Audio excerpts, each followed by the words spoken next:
Саламатсыздар урматтуу Чалкан медиа каналынын көрөрмандары, өлкөбүздө алынган акыркы сааттагы жаңылыктар менен сиздерди тааныштырабыз. Каналыбызга катталып, ой пикирлериңиздер менен бөлүшүңүздөр.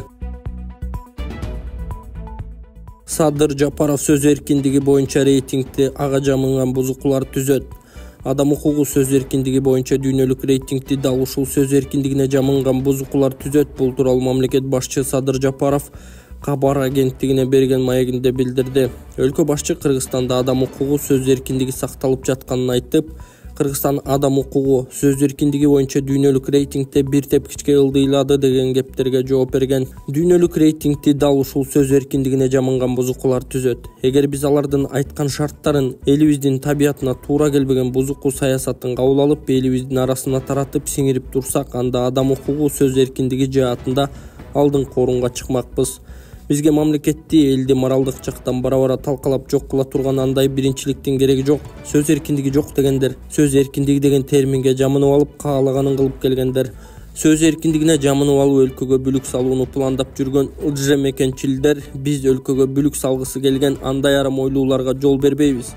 Алар сөз эркиндиги деген терминге жамынып алып, биздин менталитет, салт, табиятыбызга туура келбеген үгүт иштерин жүргүзүп, элди бузуп жатышат деген өлкө башчы. Ал өлкөдө ким эмнени кааласа ошону сүйлөп жатканын, ой пикир айтууга тыюу жок экенин кошумчалаган. Президент демократия боюнча да оюн айтып, Кыргызстанды сындап жаткан өлкөлөрдүн өзүндө демократия жок экенин белгилеген. Демократия аларга караганда бизде алда канча жогорку деңгээлде. Демократия десе эле жалган маалыматтарды каалашынча таратуу менен элди башаламандыкка чакырык жасашат, же бирөөнө жалган жала жаап коюп эч нерсе болбогондой жүрө берсек болот деп түшүнүп алып жатышат.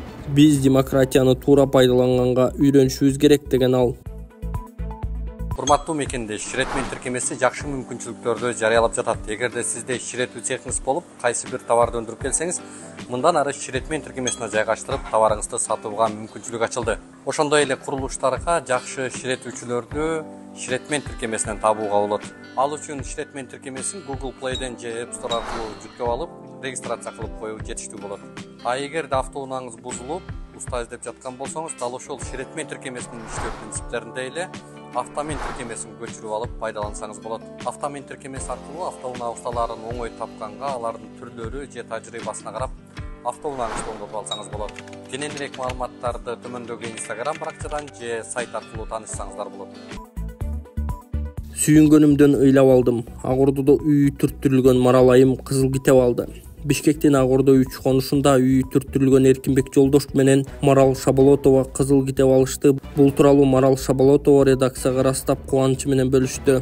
Көптөн күткөн кызыл китепти алдык. Тиешелүү мекемелердин чечими менен кадастрдан мамлекеттик актын алдым. Айыл өкмөт, мамлекеттик каттоо жана архитектура мекемелери өз иштерин так аткарганына ыраазымын. Кызыл китеп даяр болгонун укканда сүйүнгөнүмдөн ыйлап таап алдым. Балдарымдын кубанганын сөз менен жеткире албайм. Үйдүн документи колума тийгенге чейин уйгу-туйгу болуп, Куран окуган сайын Кудайдан суранып тилек айтчумун. Кыйын күндөрдө колдоп жөлөк болгон кыргыз элиме президентке таазим кылам деди ал. Белгилесек, былтыр Ак Ордо конушунда жер трансформациясына байланыштуу үй түрттүрүлүп, анын кесепетинен 1 мартта 4 балалуу келин көчөдө калган. 5 мартта президент Ак Ордого өзү барып, жабыркаган аялга кырдаалды иликтеп, күнөөлүүлөрдү жоопко тартууну убада кылган. Кийинчерээк президенттин колдоосу менен турак жайсыз калган үй бүлөгө баардык шарттары менен жаңы там салынган. Президент үйдү Ассафа фонду салып бергенин айткан. УКМК Райым Атраимовдун мамлекетке өткөн мүлкүн көрсөттү. Мамлекеттик бажы кызматынын төрагасынын мурунку орун басары ишкер Райымбек Матраимовдун жалпы баасы 34 миллион 810 миң 500 долларлык 3 миллиард 98 миллион 134 миң сомдук кыймылсыз мүлкү мамлекеттин менчигине өткөрүлдү. Бул тууралуу УКМКнын маалымат кызматы кабарлады. Билдирмеге караганда, мамлекеттин менчигине кайтарылган мүлктү Матраимов жана анын жакын санаалаштары мыйзамсыз жол менен алышкан. Атайын кызмат бардык объектини баасы менен жарыялады. Алар Бишкектеги Киев Тыныстанов көчөсүндө жайгашкан 5 кабаттуу Байташ мунарасы турак жай комплекси. Жалпы аянты 8148 чарчы метр. Алдын ала баасы 16 миллион 297 миң долларды түзөт. Ош шаарындагы Төлөйкан кичи районунда жайгашкан Ихлас курулуш компаниясынын коммерциялык имараттары. Жалпы аянты 5085 чарчы метр. Алдын ала баасы 7 миллион 627 миң долларды түзөт. Ош облусундагы Кара Суу районундагы 3,87 гектар жер тилкеси менен Bimi Ош сервис бажы каттоо жери алдын ала баасы $4 миллион түзөт. Бишкектеги Рыскулов көчөсүнүн 79Б дарегинде жайгашкан РМ спорт клубу жалпы аянты 538 000 чарчы метр, болжолдуу баасы $1 миллион. Бишкектин Жукеев Пудовкин көчөсүнүн 82/2 дарегинде жайгашкан Кеңсе жалпы аянты 700 чарчы метр, болжолдуу баасы $2 миллион 500 000 түзөт. Чүй облусунун Ысык-Ата районундагы 37,3 гектар жер тилкеси менен Юнилаб бажы каттоо жери болжолдуу баасы $1 миллион 286 000 түзөт. Ош шаарынын Абсамат Масалиев көчөсүндө жайгашкан имарат стиль ЖЧКсына тиешелүү Империал коммерциялык имараты жалпы аянты 1400 чарчы метр, болжолдуу баасы $2 миллион 100 000 түзөт. УКМК учурда Райымбек Матраимовдун кылмыш жолу менен алынган кошумча мүлкүн аныктап, аларды мамлекетке өткөрүү боюнча иштер уланып жатканын кошумчалады. Буга чейин УКМК төрагасы Камчыбек Ташиев Матраимовдун бардык мүлкү мамлекетке өткөрүлөрүн убадалаган. Райымбек Матраимовго издөө жарыяланган. Ал уюшкан топ жана кылмыштуу уюмдар тарабынан адамды күч менен кармоо, анын жүрүү эркиндигин чектөө беренеси боюнча айыпталууда. Төкмө акын Болот Назаров Манас театрына жумушка кирди. Төкмө акын Болот Назаров Манас улуттук театрына жумушка кирди. Бул тууралуу аталган театрдын жетекчиси Азиз Биймурза уулу Кактус Кейжи сайтына ырастады. Белгилүү болгондой, Төкмө 7 февралдан баштап театрдын кызматкери болду. Тиешелүү арызга театрдын директору Азиз Биймурза уулу кол коюп, Төкмө акынга алдыдагы иштерде ийгиликтерди каалады. Жумушка кирди, эми айылга барып документтерин алып бул жакка көчүп келейин деп жатат. Жанында театрыбыздын өнөр-поздору бар, деди Азиз Биймурза уулу. Ошондой эле театрдын жаңы имаратына да барып, учурда аяктап калган курулуш иштерин көрүп келген. Эми алдыдагы айтыш концерттерде Болот Назаровду театрдын өнөр-поздорунун катарынан көрө аласыздар деген ал. Белгилей кетсек, 2022 жылы 9 ноябрда Болот Назаров талаадан жылкыны минип качып кеткенге шектелип кармалган. Жабырлануучу делинген тараптын тосма арыз жазуусуна атайын кызматтын өкүлдөрү тоскоолдук кылышып, Москва райондук соту Төкмөнү 1 айга СИЗОго камакка алуу чечимин тандаган. Журналист Олжобай Шакир Болот Назаровду өнөр адамдарынын бири тойго алып барганын, ал жактан ат мингизиптир деп сөз болгонун айтып чыккан. Ал арада ырчы Кубаныч Ажыбаев Болот Назаров менен бир тойдо кызмат кылганын, бирок ал жакка Төкмө акынды алып барбаганын билдирген. 2023 жылы 24 январда Москва райондук соту Болот Назаровдун иши кыскартылганын айтып, сот залынан бошоткон. Төкмө ошондон бери иш чараларга катышпай, коомдун назарына түшпөй келген. Талатбек Масадыков ЖКУда дагы бир кызматка дайындалды. Талатбек Масадыков Жааматтык коопсуздук келишими уюмунун башкы катчысынын тынчтыкты орнотуу боюнча атайын өкүлү болуп дайындалды. Бул тууралуу уюмдун маалымат кызматы кабарлады. Масадыков ушул жылдын январ айынан бери ЖКУнун башкы катчысынын орун басарларынын бири болуп иштеп жатат.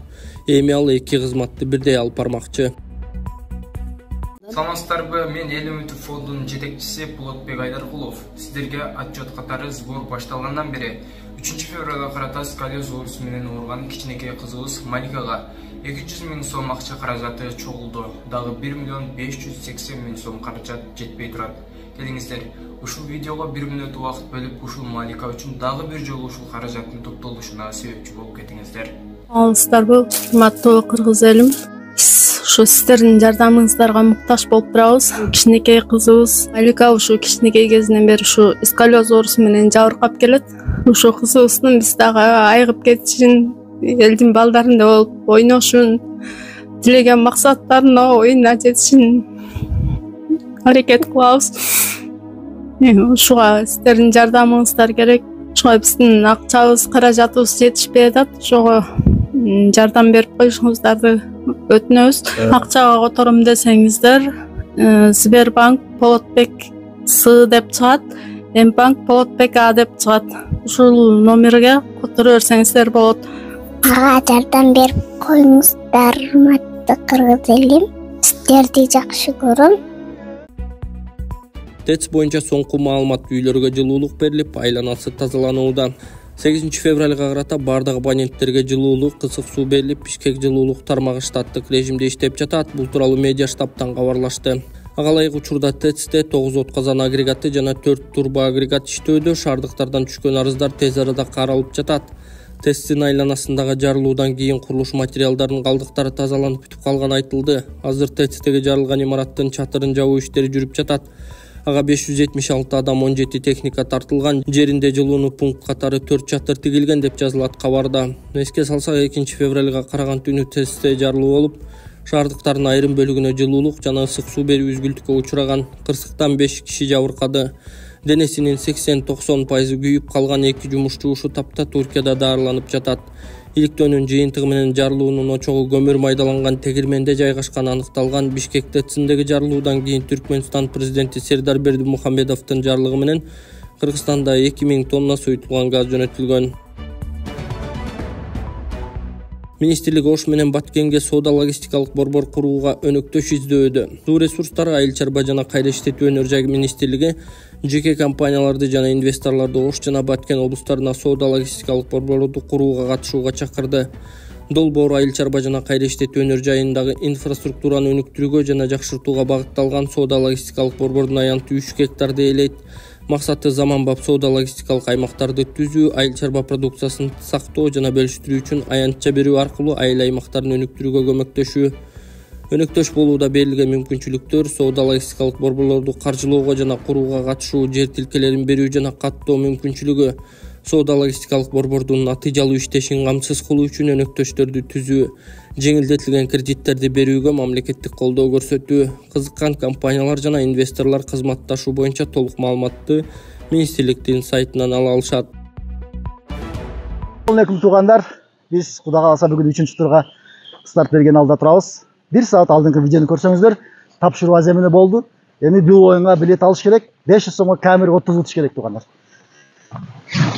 Бул машина менен тааныштырып коеюн туугандар. Российский номер экен дебеңиздер. Бирок өзүбүз айдаганга алганбыз. Чисто четкий машина туугандар. Таза машина. 500 сомго утасыздар. 2006 жылкы. Объему 1.5те. Таза машина. 500 сомго билет алып утсаңыздар болот туугандар. Ушул көрүп турасыздар. Кызыл светте четкий машина. Кийинки машинабыз Nexia 2 дегендер үчүн Nexia 2 койдук туугандар. 2010. Бул дагы таза машина. Көрүп турасыздар. Буну дагы 500 сомго билет алып утасыздар туугандар. Биз WhatsApp билет номер алыш билети жазып койдук экранга. Ошол номер менен байланышып алсаңыздар боло берет туугандар. Главныйда бул эми көрүп турасыздар туугандар. Камера мунун баасын дагы айтпай эле коеюн, ценасын билесиздер. Күчтүү машина. Бирок кымбат машинаны 500 рубльдик оюнга силерге коюп бердим туугандар. 500 рубльге алып ушул машинаны утуп алсаңыздар болот. 2004 жылкы 2.4 объемдо коробкасы автомат, левый руль, бар жогу таза четкий машина туугандар. Бул машинадан тышкары 2 телефонубуз бар. Көрсөтүп коёк. Samsung A24 деген бул оюна дагы 2 телефон койдук туугандар. 2 телефондон тышкары 120 уштук 1000 сомдон пулубуз бар. Общий призибиздин саны 125 приз болот. 120 уштук 1000 сомдук пул. 3 машина, 2 телефон 125 приз туугандар. Билеттин количествосы 3000 билет болот. 500 сомдон ушул биздин 125 призди утуп алсаңыздар болот. Билет алыш үчүн биз описанияга номер жазып койдук. +7 925 906 2704 саңыздар ушул номерде WhatsApp бар. Ушул номерде Сбербанк бар, Россиядагыларга жеңил. Сразу чекти жөнөтөсүздөр, билет барат туугандар. Кыргызстандан алуу үчүн Мбанк номерибизди жазып койдук. Момент чекти жөнөтөсүздөр, билетиңиздер барат. Кыскача атыңыздарды жазып коесуздар. Сиздер дагы российский номерге чекти жөнөтөсүздөр туугандар. 500 сомго билет алып ушул машиналарды утуп алсаңыздар болот. Билет алышка шашылыңыздар туугандар. Жолдошжан Жигит уулу Бишкек шаардык драма театрынын директору болуп тайындалды. Жолдошбек Жан Жигит уулу Бишкек шаардык Арсен Умуралиев атындагы драма театрынын директору болуп тайындалды. Бул тууралуу театрдан кабарлашты. Жаңы жетекчи 6 февралда жалпы жааматка тааныштырылды. Жолугушууда театрдын репертуардык саясаты, чыгармачылык ишмердүүлүктүн багыттары, долбоорлор талкууланды деп айтылат маалыматта. Жолдошбек Жан Жигит уулу эмгек жолунун Учур театрында актер, акыркы жылы көркөм жетекчи, 2001-2017 жылдары иштеген. 2011 жылдан бери Кыргыз-Түрк Манас университетинде ага окутуучу, 2020 жылы Муратбек Рыскулов атындагы Нарын облустук музыкалык драма театрынын директору болуп иштеген. Соңку жылдары Бишкек шаардык мэриясынын маданият башкармалыгында иштеп келген. Алматыда жер көчүп үйлөрдү басып калды. Алматыда жер көчкү жүрүп турак үйлөрдү басып калды. Бул тууралуу Спутник Казакстан жазып чыкты. Билдирмеге караганда жер көчкүнүн жүрүшүнө муздак суу түтүгүнүн жарылышы себеп болгон. Кырсык тууралуу маалымат Казакстандын тиешелүү органдарына түнкү саат 2:20 чамасында түшкөн. Жер көчкүдөн 2 үй жабыркаган. Алдын ала маалыматтар боюнча ал үйлөрдө 4 киши болгон, анын 2 балдар деп жазылат кабарда. Окуя болгон жерге жакын жайгашкан үйлөрдө жашагандар түндө эвакуацияланып керектүү жардам көрсөтүлгөн, соң жакындарынын, туугандарынын үйлөрүнө кетишкени айтылды. Жабыркагандарды издөө иштери уланууда. Кайгуул милициясынын кандай иштеп жатканын онлайн режимде көзөмөлдөнөт. Кайгуул милициясынын 100дөн ашык унаасын GPS жана видео регистраторлор орнотулду. Бул тууралуу ИИМдин маалымат кызматы кабарлады. Билдирмеге караганда бул жабдуулар Кайгуул милициясынын нөөмөттөгү кызматкерлери кандай иштеп жатканын тартып турат. Алар ИИМдин кырдаал борборунун системасына туташтырылган. Кырдаал борборунда иштегендер монитордон жабдуу коюлган ар бир унааны көз салып, кызматкерлер көлүктүн ичинде эмне кылып жатканын көрүп турушат. Видео регистраторлор жолдогу көрүнүштүү унаанын айланасын тартат деп жазылат маалыматта. GPS менен видео регистраторлор нөөмөт учурунда кайгуучулардын ишин көзөмөлдөөгө мүмкүндүк берери кошумчаланды. Тооругарт менен Эркеч там бекеттери убактылуу жабылат.